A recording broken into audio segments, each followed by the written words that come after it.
DeFi Kingdoms, where you can summon heroes, trade with other players, quest, and fight challenging enemies in a fantasy world brought to life in pixel art animation.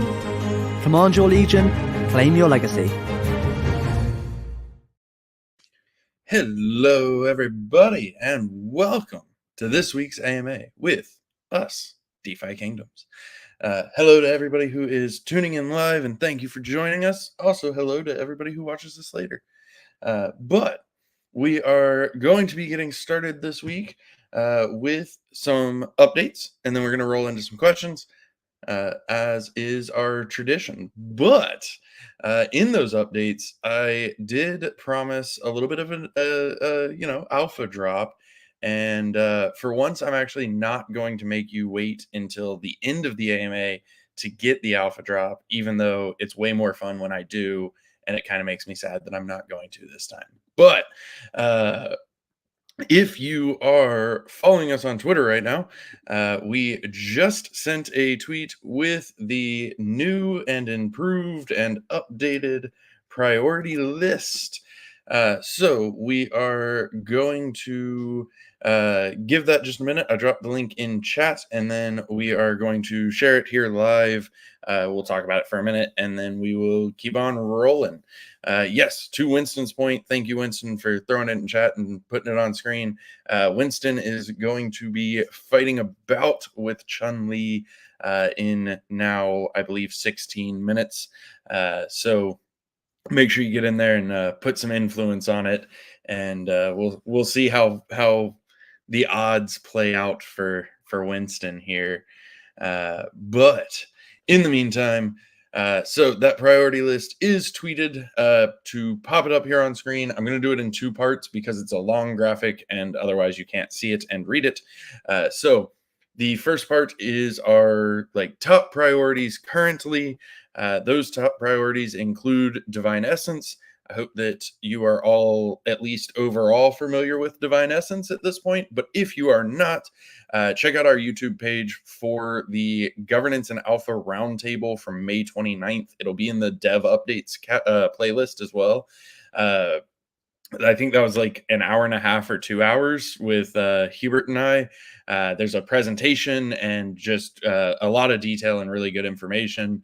That presentation is also pinned in the general channel in our Discord. And if you are diving into Divine Essence and want to see what your hero score looks like, the phenomenal Dr. Zipper did also add that as a bot command to HeroBot in our Discord. So you can go to the bot commands channel and do /hero score, put in a hero ID, and see what it is, which is incredible. Outside of that, durability, as we have discussed a few times at this point, of course, phase 2 of PvP, which is tournaments, and a mysterious bannerman activity that you'll learn more about later. But really excited for that. Super mysterious bannerman activity. The most mysterious.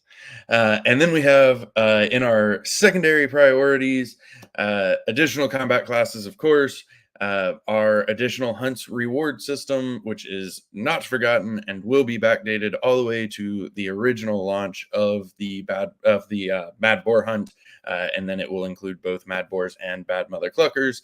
Pet combat bonuses, which again we've talked about a few times. Glory and Honor, which is a name that we pretty recently revealed as a feature that is coming. There will be more information coming on that system as well. And then general PvP experience enhancements. We have some things planned to improve the combat experience as well as the combat engine itself. So there will always be goodies coming out of that as well. So that covers our current priority list, our new one.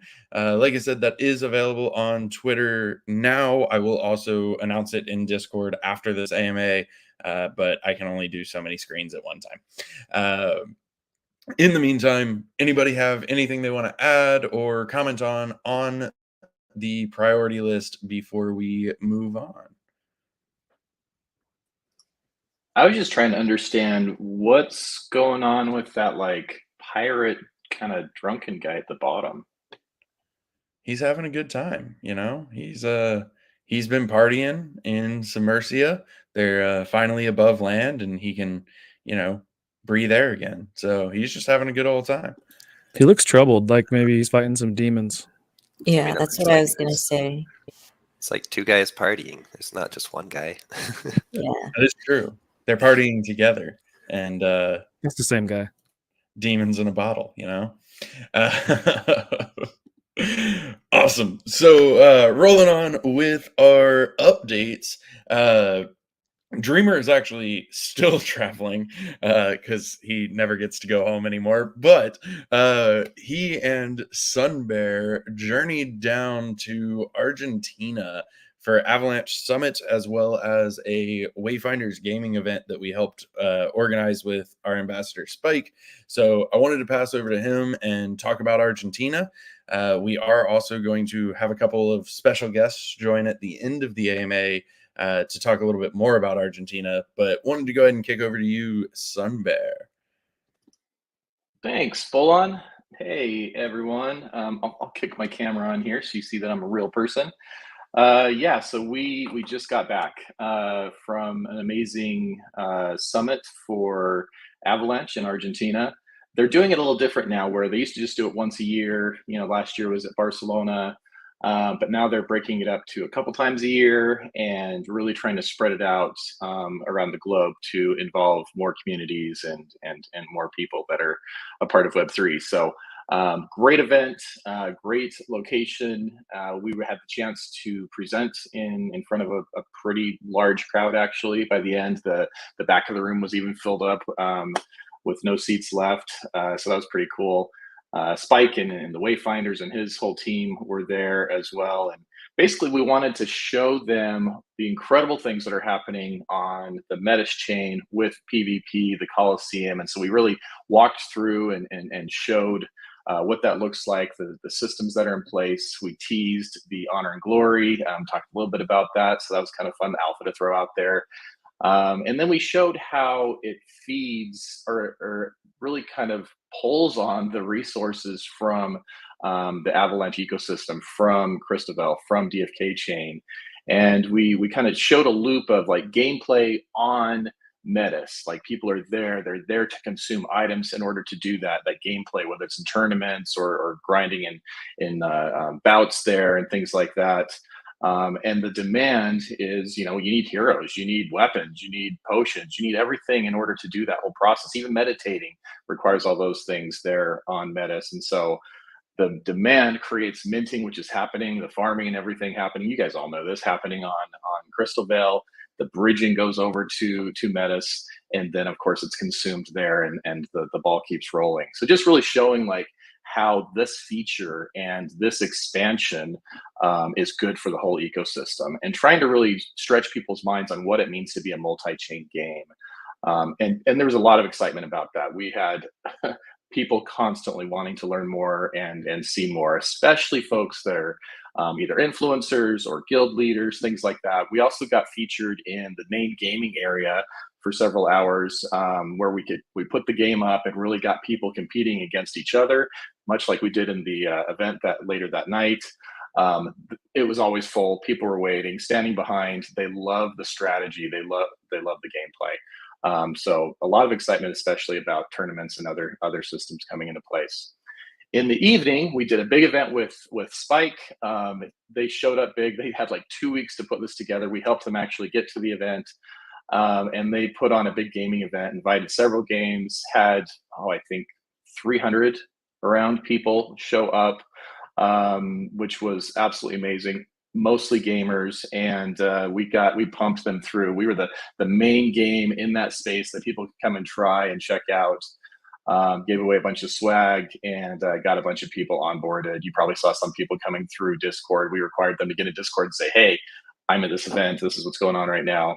And the coolest thing is this. I know you don't know Spike really well quite yet, but one of the reasons we chose him to be our ambassador, to be an ambassador for DeFi Kingdoms, is because he's a gamer and he's surrounded with gamers. And so I went up to him like, hey, who needs to have a jersey? Who do I need to talk to? Who are the guild leaders or whoever, the influencers that are going to be crazy about this game as you know it, and it was constant introduction after introduction. We have weeks of follow-ups, and I'm most excited about. I must admit, I'm most excited about like Brazil. Brazil showed up big time, and they love the strategic gameplay with the folks I was talking to. Yeah, so lots of connections, good people there. We really showed up for everybody the best we could, and if you believe it or not, Dreamer's still traveling for us, spreading the good word. So there's my report. Thanks, everybody. Thank you, and don't go anywhere because I'm going to throw it right back to you. You're going to be traveling again, as well as Dreamer and Starcat, going to Thailand. Do you want to talk about that? Oh, absolutely. We'll have to get Starcat in here as well. So Thailand has DevCon. DevCon is very embedded, obviously, in Southeast Asia. It's a big event. Metis and the Metis Foundation recognize this is a big event. This is an event that they are going really big in on. They're sponsoring and creating or co-sponsoring several events. So we're going to have the opportunity to present there. We're going to have the opportunity to be at each of their events, having a presence, giving away swag, answering questions, wearing the banner jerseys that we have that everybody asks us about, giving some of those away, getting bags on the back of everybody that's actually in the conference. So we aren't going to be a huge team. We're just going to have the three of us, most likely, myself, Starcat, and Dreamer. And it'll be opportunity to really connect with the Metis team to strengthen their presence there as well. So, and the other big draw there too is, again, guilds and connection to gamers that are a big part of the Southeast Asia region, which is an area we really want to target right now. So very excited about that. More to come on that. Oh, I also forgot to mention, from our presentation in Argentina, and the various things we did there, we did a lot of interviews, myself and Dreamer.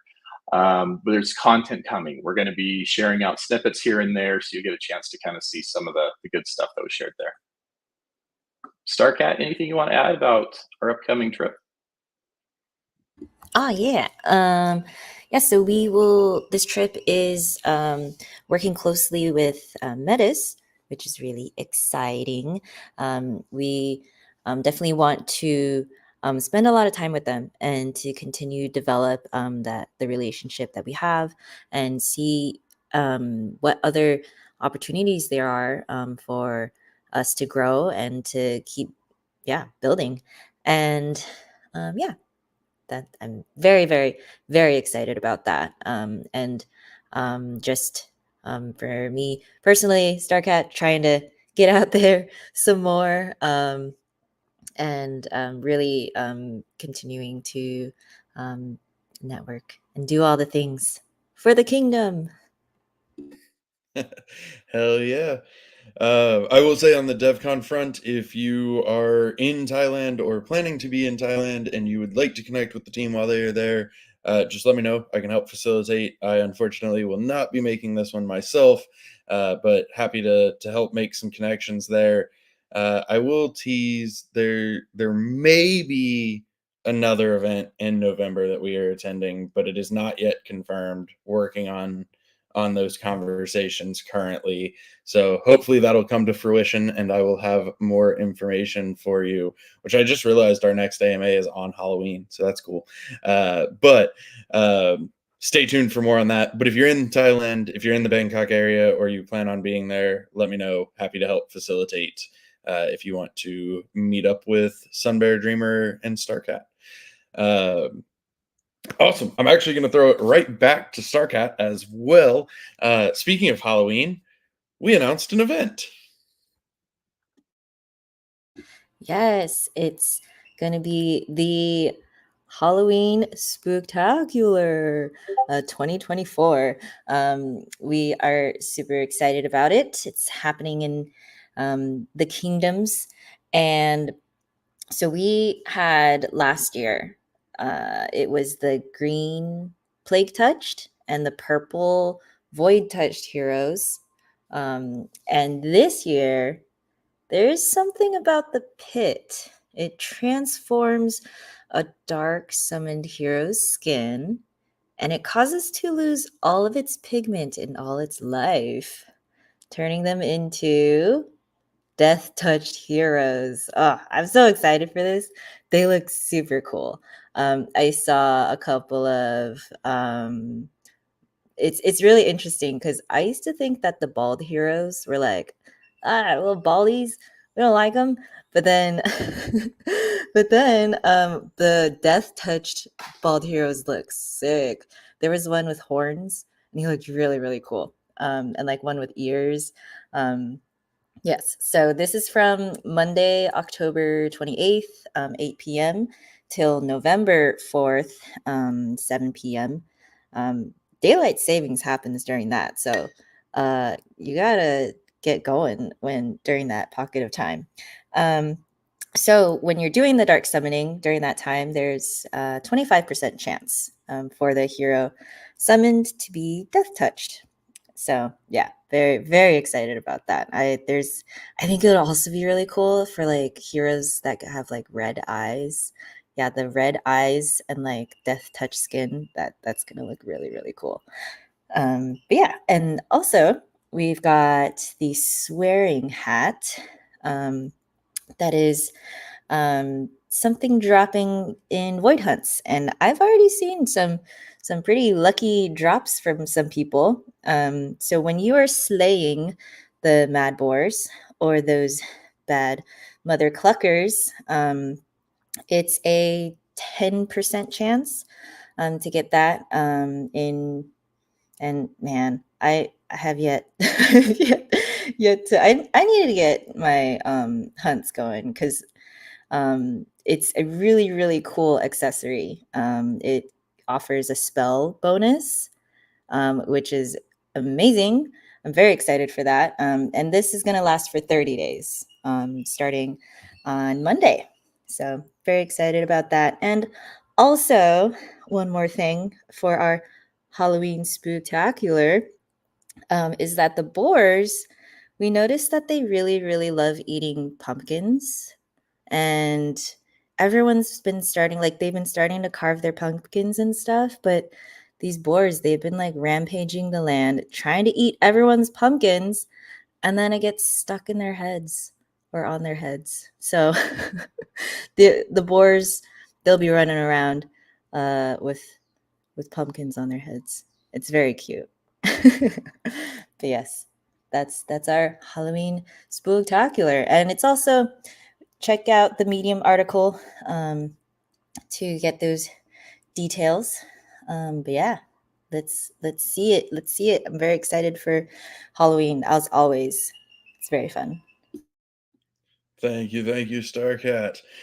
Just one real quick clarification. Swearing Hat is live for 30 days, and it actually went live last night. So it is available now as a hunts drop. I've seen a couple people pick one up already. Congratulations. And then the Death Touch skin is 7 days starting on Monday at the hunt turnover, so 8 p.m.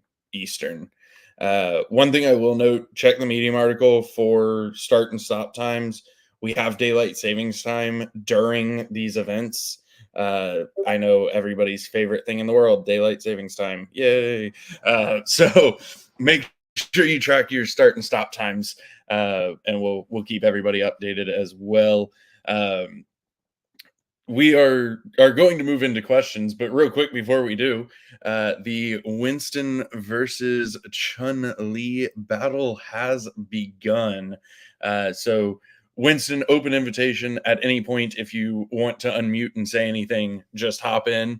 But really excited to watch this battle unfold and also try to follow my own asking of questions while watching this battle unfold. Thanks. Yeah, should be fun. I'm probably just going to pay attention, but I might shout one or two things out. No worries. I'll try to Hold also on, don't distract him, man. I've got some influence on this game. That's fair. That's fair. Well, we'll see how much attention I can pay. I'm gonna be this is gonna be tough, but I'm excited. Are there okay, so moving into questions, we're gonna start off with a few for Hubert, because we've let him be oddly silent so far. Any plans to release more advanced, higher level equipment from hunts or raffle drops before tournaments are live? I mean, there's always possibilities that we could do something like that. If we did, it likely wouldn't come from hunts, though. But it always just kind of depends on like how quickly we can move with what we're trying to do. We do have some plans for some things, but it may not be before tournaments. Awesome. On a scalability front, at what point would the team consider or allow the community to vote on changing power token costs, summoning leveling, etc.? What kind of I guess triggers do we look for on that front? Yeah, that's a good question. I mean, in general, we wouldn't want to have a setup where we're doing votes all the time. Like if there's a lot of price activity, or even if there's not a lot of price activity, like it is a big change that we'd have to do. I mean, it's not that hard to change like in the contract in general, but like getting everyone to buy into a change and like the discussions around it and analysis around it does take a good amount of time. So I mean, if there's like generally like a good amount of support from the community for us to be considering price changes, we appreciate you guys being vocal about that. Like I think with the current state of the economy, we wouldn't really be looking at like decreasing any costs, but if there was a big enough group of like the community that wanted us to increase costs or do something different, we could potentially consider that. But it's just we do still, I say this a lot, but everything that we do takes time from everything else, so we have to kind of pick our battles and decide like when it's like the best time to be changing things like that. And price changes will be, is something that's I think probably a little bit controversial. But yeah, I mean, if there was a lot of support for it, I think we'd consider it. Sorry to interrupt really quick, but we just had a kind of a pivotal moment here. Chun-Li used his repeating shot and just absolutely whiffed, unfortunately. 3 big zeros, nobody home. Oh, Sorry about that, dude. Oh, total miss on the It really just puts the pressure on me now, because if I don't take advantage of this really well, I'm going to look like a jerk. Right. Yeah, no, I mean, you've been handed a pretty sizable advantage there to not miss out on. I will say I really am enjoying seeing all the new equipment being used. It's just very nice to see all everything. Like even the Gore longbow. I haven't seen anyone use it in one of these like live things before yet, so it's nice to see. Hell yeah. And look at Winston being all honorable and using a basic attack because he let the shot clock run out. Let's see. On a high level. What? What are you saying just happened? I didn't do that. Did I let that happen? You did a basic attack, yeah. Didn't Hell you? no. With your archer? Did I? Yeah, after he whiffed the repeating shot, you did a basic attack. Well, I must have. Oh yeah, no, I had sharpshooter on. Sharpshooter. That's. Oh, okay. I was like, what in the shit are you talking about? I thought you were being overly nice, and I was very confused. So no, this is a step on the throat moment. Yeah, for sure. you play to win, absolutely. On a high level roadmap timeline, any thoughts on where/when guild mechanics would fall? Yeah, that's going to be pretty far out, I'd say. There's still quite a lot of systems that we want to get out. We're still expanding the combat system. We have a lot of focus on PvP right now. I'd say, you don't expect to see it until after the travel system is out, I'd say. So, and that's still a pretty big ways out too. So hopefully that at least sets your expectations. Awesome. Real quick question from chat with the skin colors. Do we expect to ever see ghoul or zombie again? I'll say it's not necessarily in our plans, but obviously, there's all kinds of stuff that can happen. But we aren't planning on bringing them back. Hubert, is that accurate? Yeah, I think that's what we communicated last year, and I think we're continuing to kind of have that be our path forward. I mean, that being said, we do only have like so many options that we can do, just because our gene selection only is like every gene is only 5 bits, which only lets us go up to a pretty small number, 32, and there's other limitations there too. So I think on skin color we have maybe like 5 additional ones that we could do before it starts getting to kind of problematic territories. So yeah, I mean, that's why one of the reasons why we only did 1 skin color this year, just to kind of give ourselves more time if we wanted to do more skin colors in the future. Awesome. Thank you. Thank you. Guild follow-up question that I can take. Will guilds be able to mint their own token? They already can, realistically. Honk is out there already. So anybody that wants to, deploy anything on DFK Chain, whether it be a token or protocol or really whatever, build.defykingdoms.com. All we really ask is that you let us know what you're trying to do and agree to not do anything malicious to our chain, and you can get whitelisted and deploy. Let's see. I got thrown off by answering my own question. Actually, I'm going to take this one too.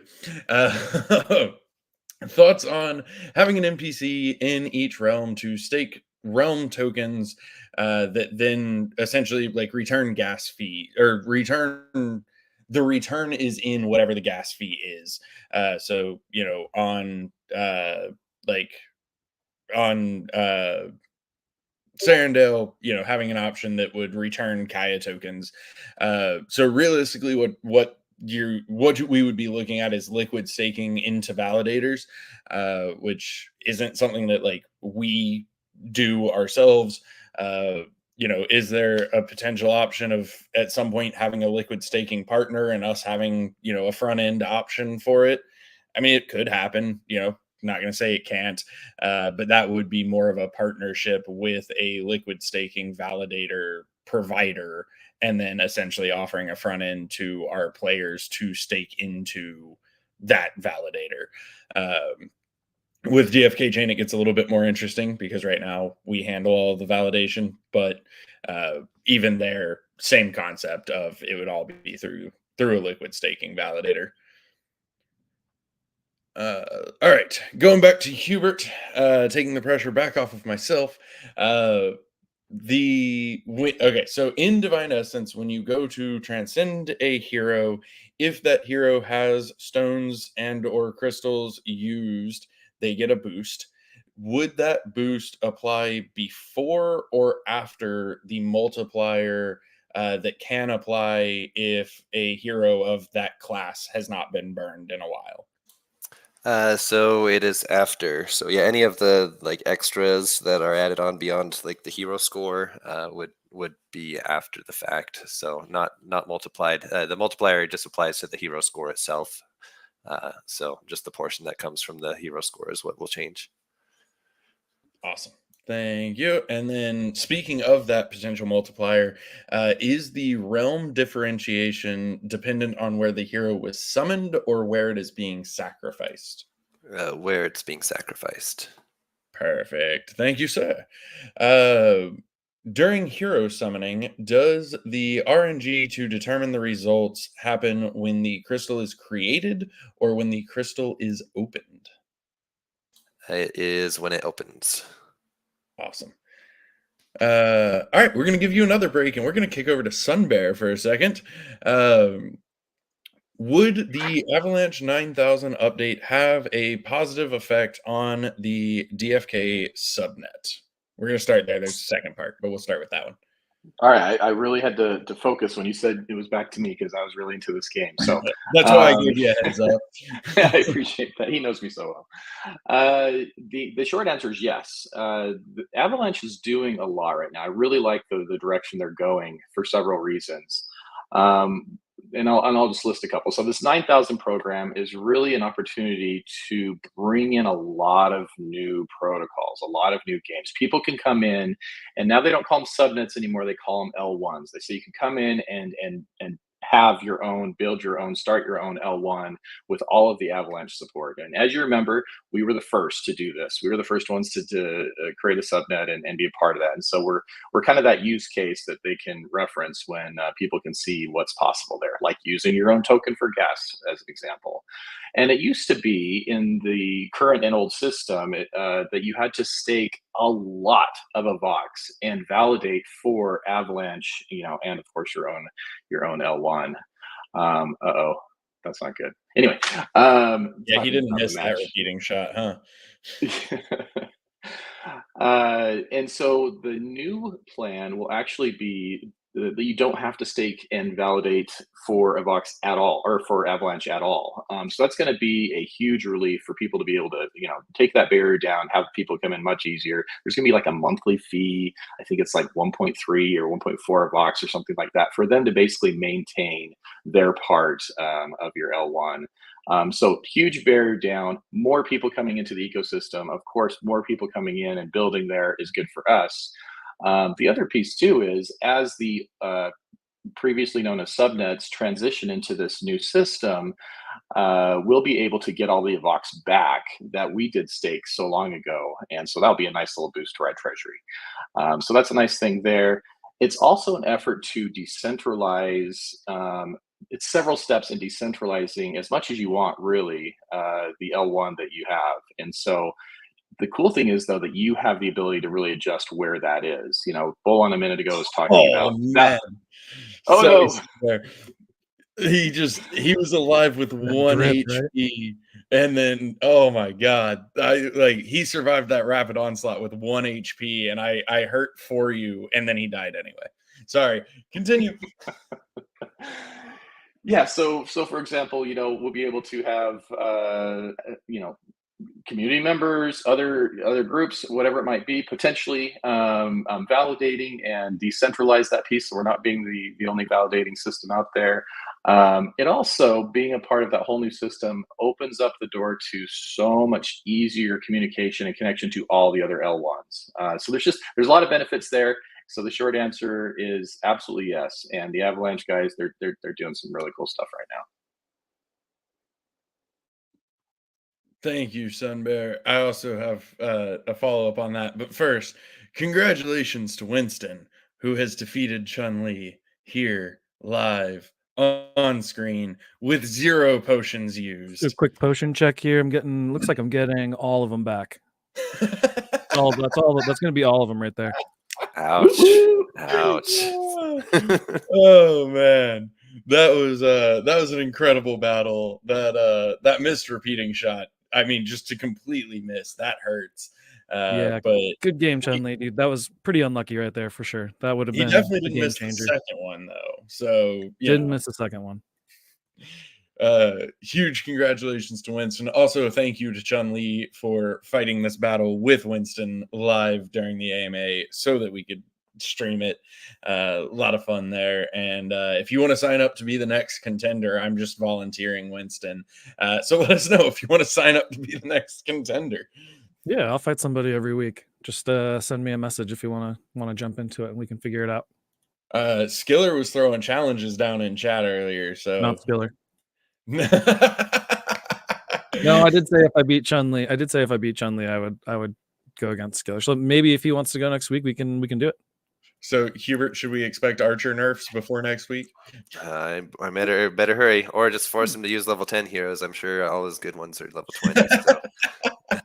Or do like a level 6 fight. That'll be fun. Oh yeah, it's good strategy. I should be writing this down. You heard the conspiring here first. Anyway, back to the topic. Avalanche 9000 has some really cool stuff coming. There's still a lot to work through. This upgrade is not happening immediately either.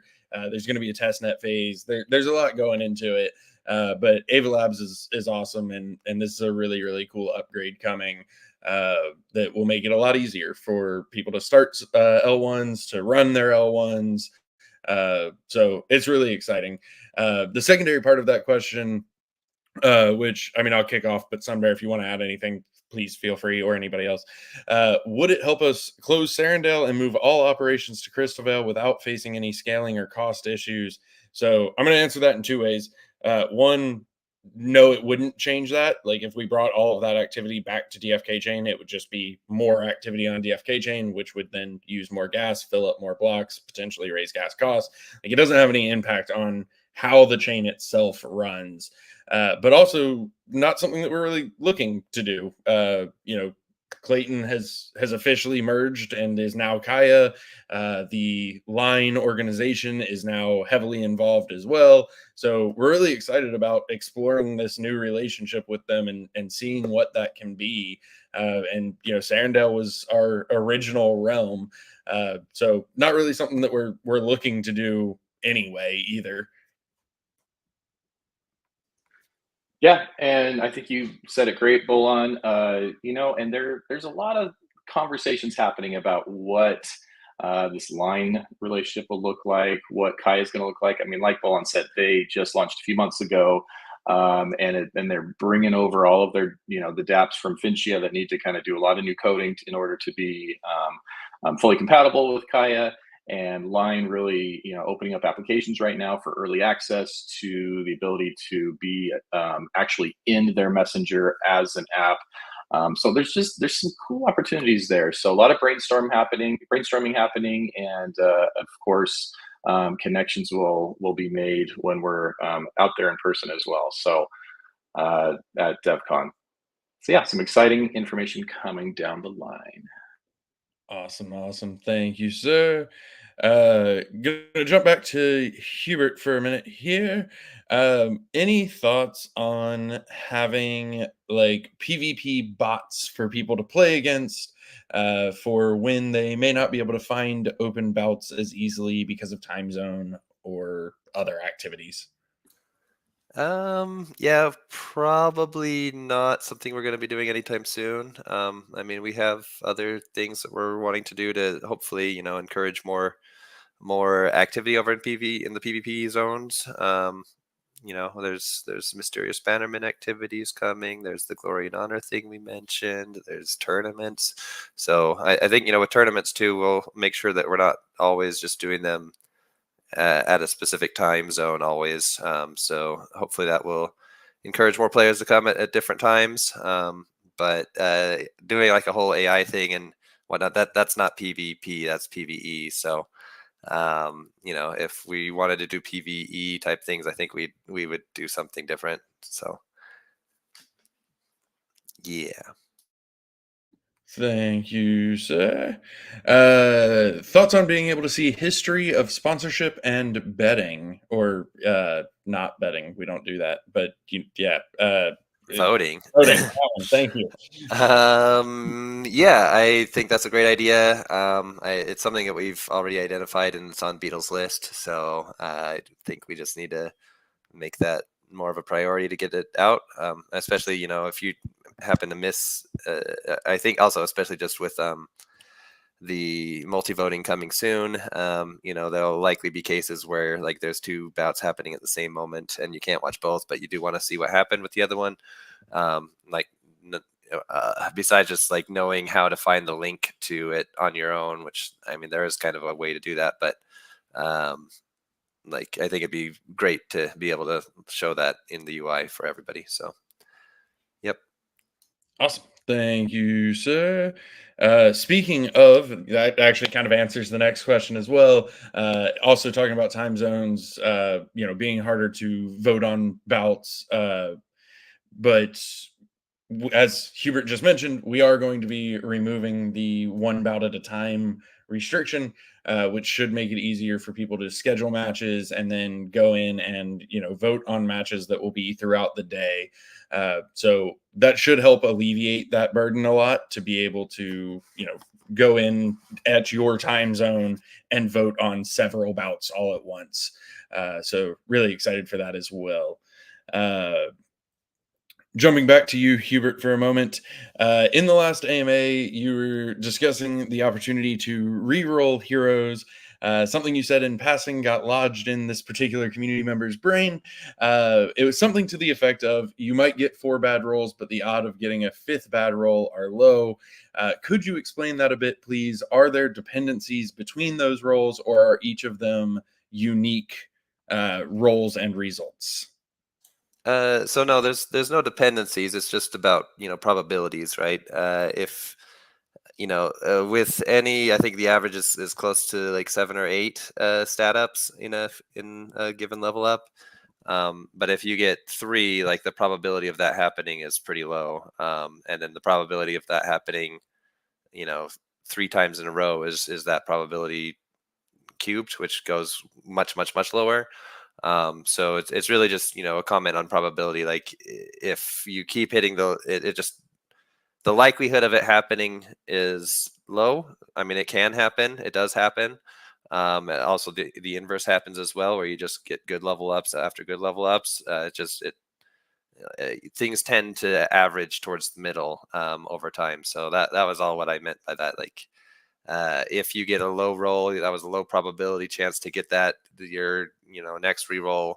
Like it's still all the same chances, but it's more likely.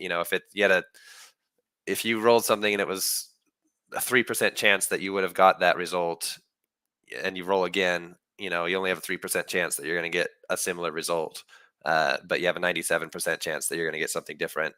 And most of that is going to be, if it's a bad roll, most of that's going to be on the better side. There is no dependency. There's nothing that's looking at what your results were previously to determine the randomness the next time. It's a new set of rolls every time. Awesome. Thank you, sir. One more for you. Did we try to use AI or chat GPT or any, et cetera, to develop and or optimize DFK? Not really. I mean, I think we will sometimes look to chat GPT for like inspiration for naming something sometimes, or things like that, but we don't use it for like direct development. Everything is, we're, especially with smart contracts, you got to be really careful, because people's assets are on the line, and so we're always very careful to do manual reviews of everything. I think AI tools can be useful, and there are use cases for them, but we don't rely on AI to get our work done in like any significant manner. Awesome. Thank you, sir. I'll take the next one. Any thoughts or plans on addressing white screen problems in MetaMask Mobile? Always looking to optimize. I mean, realistically, everywhere. MetaMask Mobile is always an interesting one. But I will say, and this person already did follow up with me, so thank you. If you're seeing something like that consistently in a place, let us know where, because that way it helps us pinpoint where we need to look. So this particular person did let me know where. Greatly appreciated. So anything like that, the more detail you can give us, the easier it is for us to replicate, pinpoint, try to identify. But yeah, always looking to make sure that our experience is as good as it can be anywhere that you can play. There was a question about Halloween, if we had any plans in the works. We talked about that earlier. Make sure you check out that Medium article. I'm going to hit you with a couple more questions, Hubert, and then we will move to our special guests. When looking at the 2 fighting teams on Metis, if you're looking at about deciding who you're going to be voting on, any thoughts on being able to click on their actual equipment to see what that specific item's bonus is? Yeah, I think that's a great idea. I think that's kind of important, especially if you're planning to use a lot of your influence. You may change your vote if you see one side is using 2 Excaliburs and the other side is using Squire weapons. So yeah, I do think that's important to be able to see. So definitely something to add to Beetle's list, and I'll be bringing that up next time I talk to him. Thank you, thank you. Similarly, any thoughts on having integrated stats within the game when viewing the two combatants? For example, win-loss ratio on Metis, number of hours playing Void Hunts, which honestly, I think that metric could go either way. Is more hours good or bad? Depends on how many hunts you've done. How old their OX is, anything like that. I believe some people also like have hunts started but don't actually play them for many, many hours. So that metric could be, you know, very inflated. But yeah, I mean, I think that's the general tenor of like being able to assess each player is something I think that would be really useful.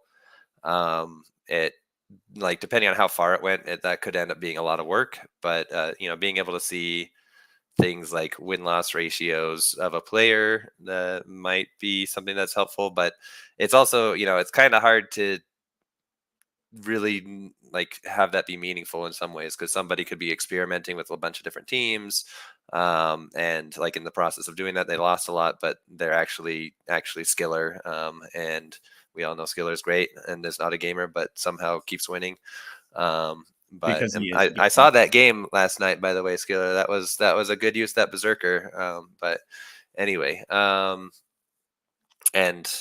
sorry, I forget who Skiller was fighting. And oh wait, actually, never mind. That wasn't Skiller, was it?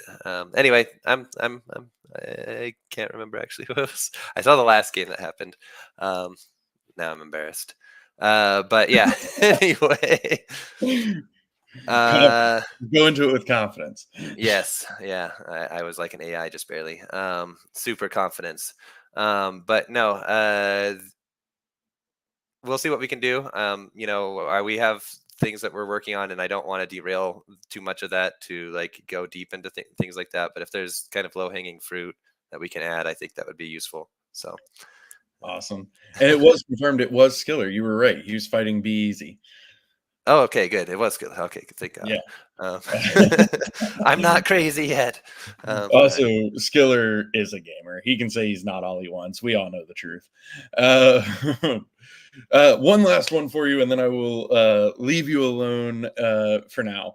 But any thoughts on having some kind of Metis Stampot, a special vial or something that players could either find, buy, craft, whatever, and use while heroes are pledged to stam them up to level 20? You know, we're gonna be adding more systems to PvP. I don't see us like having a special Stampot there, but you know, we will be adding more systems there. Tournaments will be a source of experience as well. So you know, right now there's not a lot of experience available on Metis, but that's not going to be the end result once we get other systems in place. Nice. Thank you, Sir Hubert, for all of your answers today. I will potentially leave you alone for a few minutes, but we'll see. We'll see how it goes. But I mentioned earlier that we were going to bring up a couple of very special guests. One of them is already here, so I'm going to pop him up, and the other one I believe is going to be arriving shortly. I know they're listening, so hopefully they take this cue to jump on up. We had a couple of community members join Sunbear and Dreamer at Avalanche Summit, which is super cool. I've said it many times, but I'll continue saying it. We love getting to meet y'all in person. It is genuinely a massive, massive highlight of every in-person event that we've been to. And so we really appreciate it when y'all are able to make it out. It's a lot of fun for us to get to meet y'all in person and have conversations with you guys in person. So to that end, a couple of community members that joined Sunbear and Dreamer in Argentina that are now joining us here on stage. We have Flaku and Zealous. Hello, gentlemen. What up? Hello. Hello. Hey guys, it's great to see y'all. Sunbear, if there's anything you want to say, feel free. Yes, I do. I want to do a little bit of a shout out because the last 2 weeks have been amazing, but they've been so much more amazing because of our community members, because of people showing up. Permissionless, we had so many of you guys there. And the coolest thing was the booth was just smattered in blue jerseys, and everyone that came around was able to be helped because we had that kind of help there. I mean, we had as many community members, maybe more community members than we actually had team members. So I want to say thank you to everyone who was there. And these two gentlemen right here, Zealous and Flaku, they showed up in Argentina, and they showed up in a big way. There's no way we would have gotten as much traction in any of the events, especially the Wayfinders event, without these two helping us out. And given that they're also native, or very fluent and native speakers of Spanish, they spoke a lot better Spanish than I did. They sat with people, they showed them, how to get onboarded, what it was all about. We had twice the power there to really support because of these two. So I just want to say shout out to them. I also forgot to mention Avalanche. Shout out to Avalanche. They were incredible partners. They got us there. They got Spike there. They made all these things happen. So just a good big shout out to these amazing supporters. Yeah. Thank you, Sunbear. I'm gonna pass it over to Zealous to start with, but would just love your take on Argentina and Summit and the Wayfinders event and anything you want to add. Hey, hope my voice is all right. It's been hoarse since permissionless, which was great being in Argentina because I get to talk a lot with my hands like everyone does over here. So I can mime some words and move my hands and get the point across. In case anyone doesn't know, I'm originally from Argentina and I visit really often. So this is really cool. As far as the ADAC Summit is the best conference I've ever been to by far, like without comparison. Most of the conference was open area with cushions, sofas all around, half of it in the sun. We had a warm and sunny spring weather. There was really high quality free food, coffee, drinks. I had dozens of lattes. There's a really cool dark gaming area where DFK got to rule the floor for a couple hours. There were these claw machines that gave away merch like AirPods, AVAX gaming cards, and stuff like that. I was wearing the DFK shirt that the DFK team got me at permissionless. And so I was approached all the time. People asking me, where can I buy that shirt? And I'm like, oh, no, it's not so. Go bug Dreamer. And that was a lot of people, like dozens of people. I also got asked questions about Vizzies from a whole bunch of Latino influencers who had heard that they could get their own Vizzy and had seen how cool they are. I got asked from gaming guilds, asked me about tournaments. They're like, "Oh, we heard you guys got tournaments going on, PvP. How can we get in that stuff?" Let's see. I met Flaku, who's here with us. He's been in the DFK community since the very beginning. We really hit it off with the team. Jules, which is on my team from DFK, was also there. And I had cousins who code here that were coming to the event as well. They got in for free. They loved everything.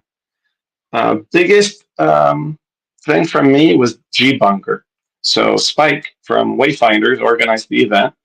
I believe he invited some people also from Ola GG, which is another gaming guild. They're enormous, by the way. We're talking thousands of extremely active gamers. Half of the players, I'd say, were from Brazil, a quarter from Argentina. DFK got the place of honor in here, right in the middle, right in the entrance, which was really cool because there were other games there, but we were the highlight. Dreamer and Sunbear allowed me to help a little bit with the setup, and then I went to the restroom, and I was shocked by the number of people waiting out the door. I mean, it went I thought it was a couple of dozen people, but it just went to the horizon. I couldn't see the end of the line. And so when the doors opened, we had these crowds coming in, and we counted well over 300 people, filling the place up completely. And Dreamer, Sunbear, and I were surrounded by 6 to 10 people at a time, begging to get a shirt, to get some gameplay, to push somebody out of the way so they could play. Nobody wanted to stop their PvP matches. If we had had 50 computers, it probably wouldn't have been enough. Let's see. After that was the after party, which is awesome. This was a really old library. There were books floor to ceiling, like something I've never seen in a club, like real books, old ones. They had hired these dancers and mimes dancing on coffee tables. And when they got tired and left, I channeled my inner Justice Beaver, climbed up on the tables and started pulling people up from wayfinders and others. It was so much fun. Really loved it.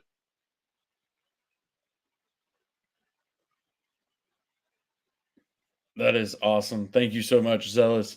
Flaku, would love to also hear from you and your takeaways from the event and any thoughts that you have. I know you mentioned you don't speak as much English. If you'd rather do it in Spanish, please feel free. Zealous has also agreed to translate for us.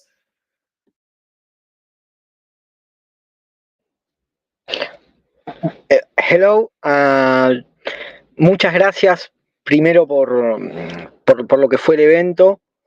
Estuvo muy lindo conocerlos. Y bueno, después que toda la comunidad argentina se puede ir conectando con DeFi Kingdom, que como yo estuve comentando, yo empecé en Web3, en el mundo de la Web3 por ustedes.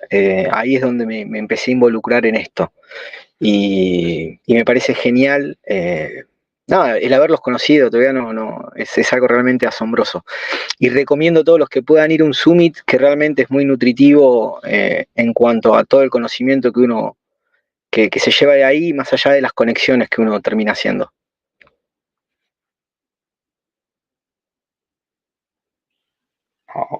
I'll just do that for Flaco. He said, thank you so much for the event. It was so great meeting all of you. It's really awesome that it was in Argentina. She started Web3 because of DFK, and she finds it awesome to have met you. He's still a little bit in shock about how close we all were with Dreamer and Sunbear and the team.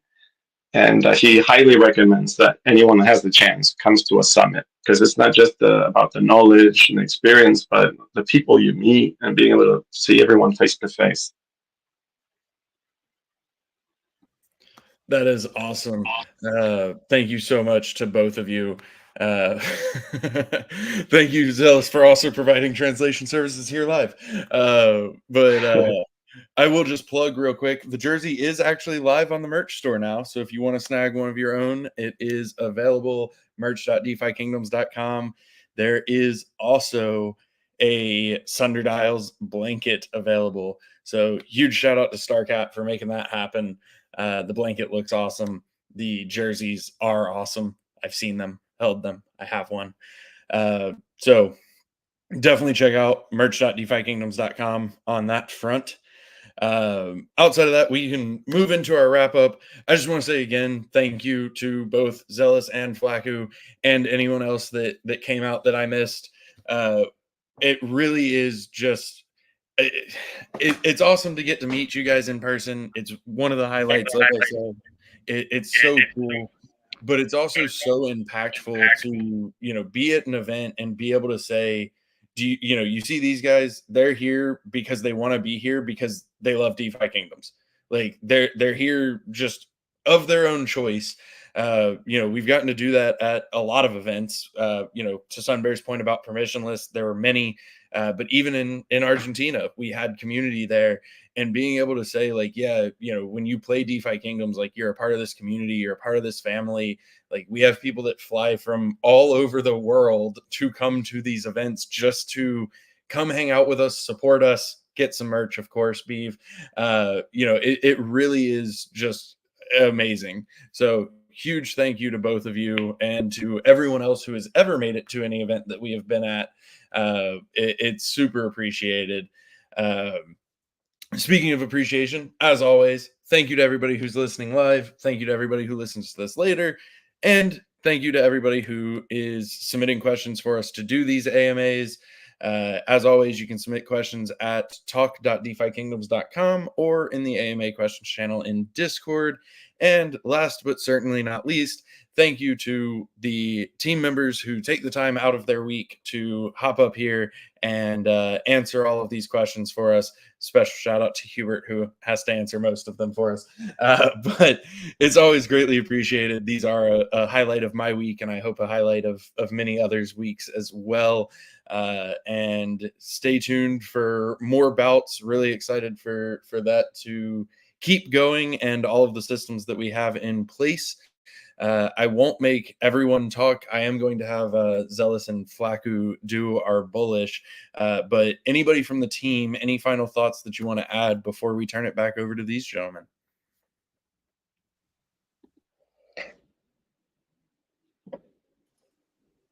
Flaku, ¿hay más que quiere decir? Sí, quería hacer una consulta. Yo estaba pensando si en algún momento DeFi Kingdom, la blockchain, va a ser los dominios .dfk para que sea más práctico por ahí transferir. Si yo tengo que pasar mi héroe, por ahí no me quieren pasar un héroe, flaku.dfk, y quede como más práctico. Nada, empecemos a usar dominios dentro de la red. No sé si ayer lo había consultado. No sé si me expresé bien, disculpen desde ya. Shall I translate that one? Please. So he wanted to ask if we could maybe use like those alias domains, like for example, he could use flaco.dfk to make a transfer, or maybe even profile names as opposed to OXs. A little dangerous maybe, but there are unique ones, right? Like Oneth.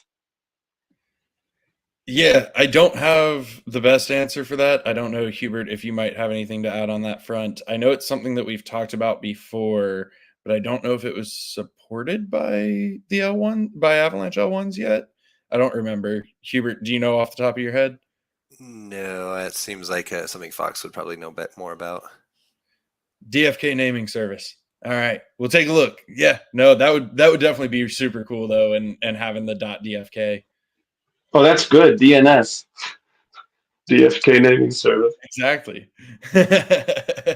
I'm glad somebody picked up. Love acronyms and acronyms. All the acronyms. Acronyms within acronyms. Yeah, I just want to say thank you, Flaku. Thank you, Zealous. You guys are rock stars. Really appreciate you in our community and all that you did at the event. Yeah, thanks to everybody. Which, real quick, Tango coming in with the support from chat. He has looked. It was not supported last time we looked, but we can always check again and keep an eye out for sure.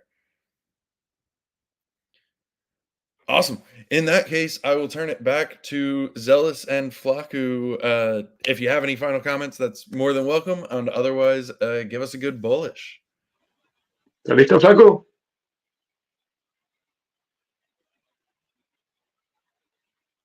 Flaco, sácate el mute.